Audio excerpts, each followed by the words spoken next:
임대료 규제는 직접적 규제, 직접적 개입이에요, 간접 개입이에요?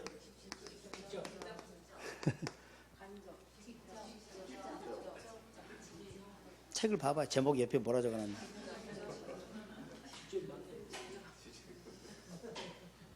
아까 어머니 어린 풀장에서 뭐 했어요? 그 그림 안 떠올라요? 안 떠올라? 떠오르게 해줄게. 떠오르게. 요 그림이에요, 요 그림. 자, 임대를 합시다.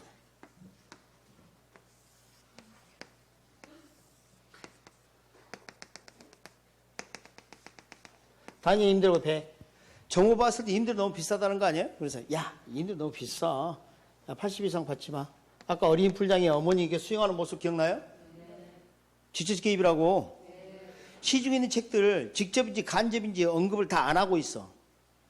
그리고 언급하는 책을 갖고 보면 피사 뭐 좀 그런 책들이 간혹 있던데 그걸 간접적 개입이라고 언급을 해놨습니다. 그럼 그거 봐요.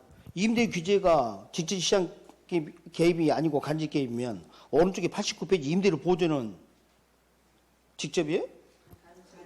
그러니까 임대 규제가 직접이고 임대료 보조는 뭐예요? 간접이라니까.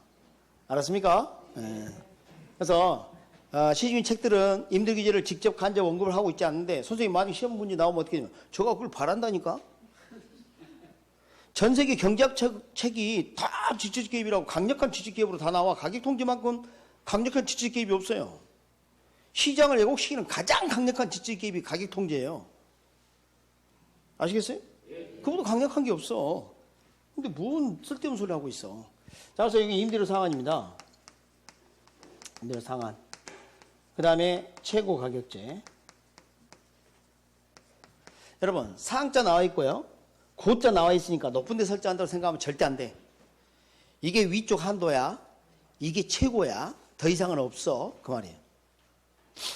이번에 모의서 가봤는데 내가 우리 학원 수강생 중에 점수가 최고야. 내 위에 있고 없고. 없고 그 말이지. 지금 이해했어요? 그러니까 고자나 상자를 보고 높은 데 설정한다고 생각하면 안 돼. 왜 그게 안 되는지 조금 이따 입증해 드리겠습니다. 일단 이렇게 하게 되면 잡아요. 어떤 문제가 벌어지냐면 시장의 균형 임대료보다 낮은 임대료 이거 설정하니까 공급자는 버티기 힘들어. 그럼 시간이 지나면 임대주택 양이 점점 줄게 됩니다. 그러니까 기존 임대주택이 다른 정도로 전용되거나 신규 임대주택이 건설이 안 될 가능성이 있겠죠. 그런데 이렇게 규제를 할 때 규제한 지 2, 3일밖에 안 됐다. 그럼 주택량이 줄어요, 안 줄어요? 그때는 거의 수직이 가깝다니까. 그래서 그게 단기 공곡선이에요. 위쪽으로 올라가서. 보이세요? 위쪽에? 단기는 그래서 초과수익 이 정도밖에 안 돼. 왜 초과수예요? 저 봐요. 공급은 여기 있는데 여기까지가 수요니까 초과수요. 이렇게 되면요. 장기일 때. 우리 장기일 때는 어떻게 해요? 그래프가 더 완만해진다 그랬죠? 아니, 처음 온 사람하고 똑같이 행동하지 말라니까. 장기는 보다 탄력적이고 완만해진다고 배웠죠? 그러니까 야, 참 별 차이가 없네. 자, 그래서 단계는 이제 어떤 일이 벌어지나 봐요. 여기 봐요. 제가 일부러 여기다가 10 이렇게 한번 해볼게요. 자, 시장의 임대인의 수입이 어떻게 되나 봅시다. 처음에 단위당 100일 때는 100 곱하기 10 하면 1000이죠. 여기 임대인이 임대 수입이었습니다. 그런데 정부가 80 이상 받지 마 그러면 80 곱하기 10 하게 되면 800이 되죠. 그럼 200만큼 수입이 줄어버려. 누구에게? 임대인에게. 자, 들어봅니다. 소득 분배와 소득 재분배의 표현의 차이점이 재분배는 다시란 말이죠.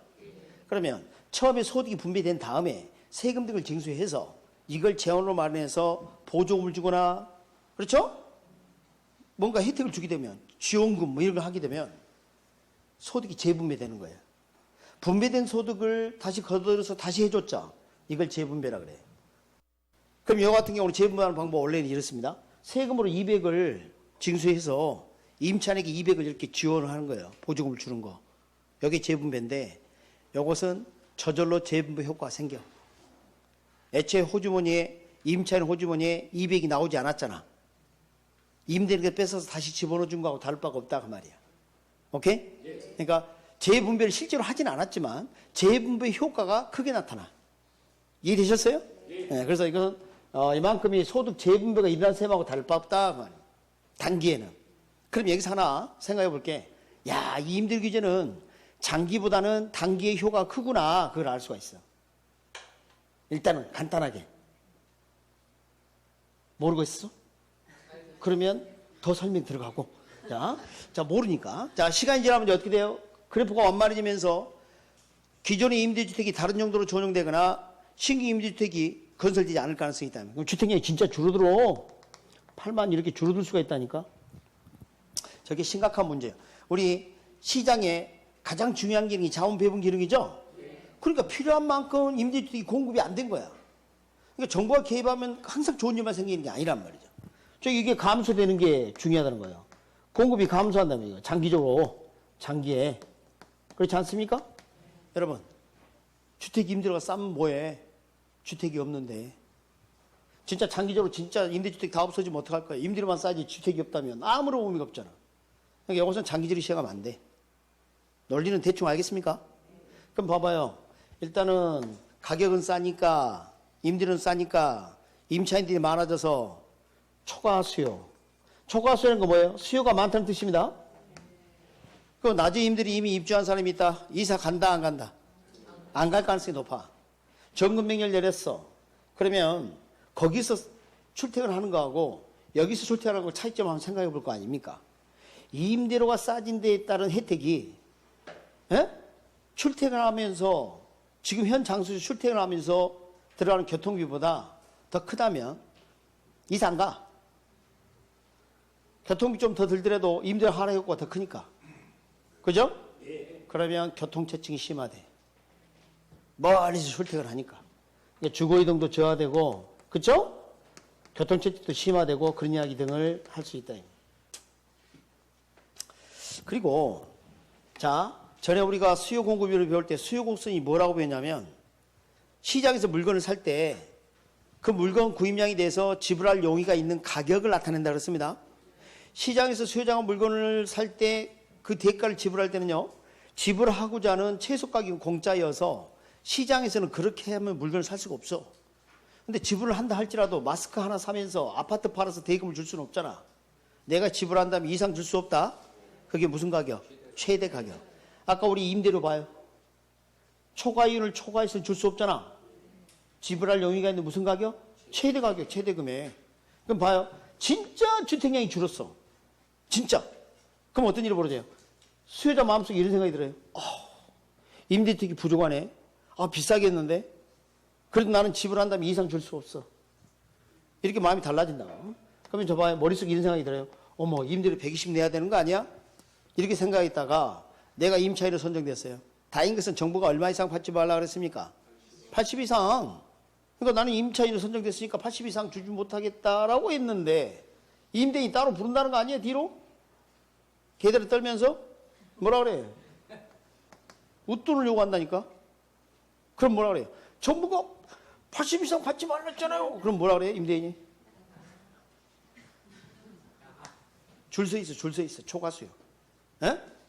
지금 봐야 주택이 부족해가지고 선착순제, 배급제, 추첨제 해야 할 판국인데 어디 쓸데없는 소리 하고 있어. 이런단 말이에요. 그러면 어떻게 돼요? 이 120에 입주를 할 수밖에 없다는 거예요. 그러면 새로운 임차인은 점점 불리해져. 그래서 음성적 지불, 암시한 가격이 생길 수 있다는 겁니다. 괜히 누가 시장에 개입해서 임대료 100 내고 살 수도 있었는데 비록 비싸지만 이제는 120 내고 살아야 할 꼴이 됐어. 그러니까 이런 것은 장기적으로 시행하면 안 된단 말이야. 맞습니까? 공적 마스크도 1,500원으로 장기적으로 하면 안 돼. 10년 동안 해버리면 끝장이야. 마스크 사람은 다 피폐해질 거란 말이죠. 그죠? 그러니까 이런 것도 장기적으로 하는 거 아니다. 여기까지 되십니까? 네. 자, 이제는 이렇게 합니다. 봅니다. 만약에 정부가 이렇게 했다. 야, 140 이상 받지 마. 이렇게 했어요. 정부가. 지금 시장에서 얼마 거래되고 있는데? 100. 그럼 이제 어떤 일이 벌어지냐 이 말이에요. 자, 편의점 사장이 와가지고 알바생한테 야, 그 물건 그거 얼마에 팔고 있니? 그랬더니 네, 사장님 100원에 팔고 있는데요. 그거 140 이상 받지 말아라. 이랬어요. 그럼 알바생은 얼마에 팔아야 돼요? 100원에 파는 거지, 100원에. 그럼 뭐라 그래요? 아니 지금 사장님 저거 알바하우스가 저를 뭐 을로 보십니까? 갑질하십니까? 그런단 말이에요. 이해하시겠어요? 효과가 생기려면 저 위쪽에서는 140원 이하로 받지 말아라. 그래야 효과가 생겨.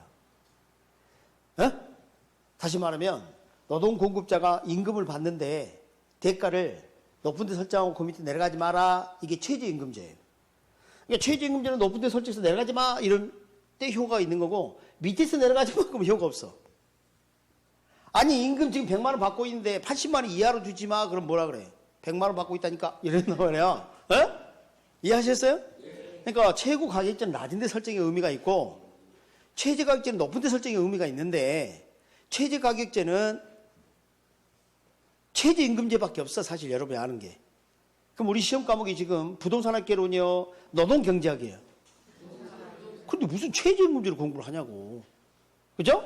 자, 이 위쪽에는 아무리 효과가 없고요. 심지어는 초과 공급도 아니라 사실 절대 잊어서는 안 돼요. 아무리 효과 없다니까. 그럼 여태 해야지 효과 있죠? 여기다가 거기 그 임대료 상한 최고 가격 그 밑에다가 옆에다가 여기 그림 있죠? 여기 옆에다가 뭐라 적냐면 이 그림에 지금 이쪽 부분에 여기 초과수로 적혀 있구만. 이 그림 찾았어요? 여기 최고 가격 옆에다 적어요. 낮은 곳에 임하소서. 빨리 적어요. 아멘. 기독교인들은 아멘까지 적도록 합니다. 카톨릭 신자도 적기도. 불교 신자는 나무아미 타볼? 그냥 뭐 아니야 하고 싶어서. 자, 그래서 여러분 그 교재를 좀 보도록 하는데 88페이지 봅니다. 88페이지. 그게 뭐라 되어 있습니까? 임대기제가 균형도 낮을 경우 단기적 효과. 그림 밑에 소득 재분 효과가 낮다. 찾으셨어요? 네. 그래서 임대기제. 그래서 임차인 혜택이 되고 내려가서 장기적 효과 초과 수요. 임대 부동산 저량이 점점 줄고 질 저하되고 오른쪽에 암시장 가격, 주거비 등 저하, 더 불리한 새로운 임차자. 막 답이 막 벌떡벌떡 일어나죠? 문제점 대책. 단기적인 효과 의의가 있으나 장기적으로 하면 된다 안 된다? 안 된다. 여러분 우리가 배운 것 중에 수요 임대료 탄력성, 수요의 가격 탄력성 배운 적 있죠? 자, 이것은 임대료에 대해서 수요자가 대안이 있느냐 없느냐 이걸 따졌었죠? 비탄력적이라는 것은 밑에 적습니다. 대안이 적다. 대안이 적다라고 적어요. 비탄력적이다가 뭐라고요? 대안이 적다. 그러니까 다른 대안이 없어. 그럼 임대주택이 많은 거예요? 적은 거예요? 적은 거죠. 그럴 때 임대료가 비싸질 수가 있어요. 이때 정부 역할이 필요하다. Understand? 네. 여기까지. 자, 임대료 규제 정책까지만 오늘 좀 하겠습니다. 여러분, 분양가 상한제 임대료 규제, 이것은 하나는 가격이고 하나는 임대료일 뿐이다. 아시겠죠? 네.